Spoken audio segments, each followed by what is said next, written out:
Il y a toujours eu des vignes sur les rives de l'étang de Leucate. Mais depuis plusieurs années, la production de ce vigneron est de plus en plus faible, les étés de plus en plus chauds. Vous voyez cette souche par exemple, habituellement la végétation arrive jusqu'ici. Et donc on manque vraiment d'eau, la plante n'a pas pu faire son cycle correctement.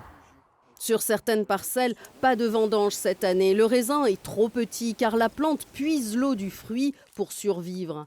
Les vignes dépérissent. Laurent Ménadier, lui, veut résister avec ça.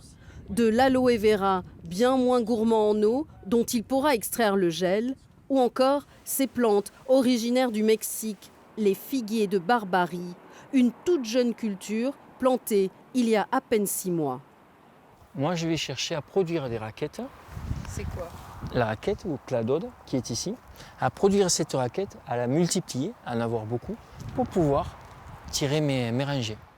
Ces plantes, adaptées aux sols arides, pousseront là, sur cette parcelle de vignes arrachées. Selon les données de Météo France, la température moyenne en été devrait augmenter dans cette partie de l'Aude de 5,4 degrés d'ici la fin du siècle si les émissions de CO2 ne faiblissent pas. Plus au sud, à 2 pas de la frontière espagnole, ce viticulteur bio, lui aussi, s'adapte. Pour chaque pied de vigne mort, un figuier de Barbarie replanté.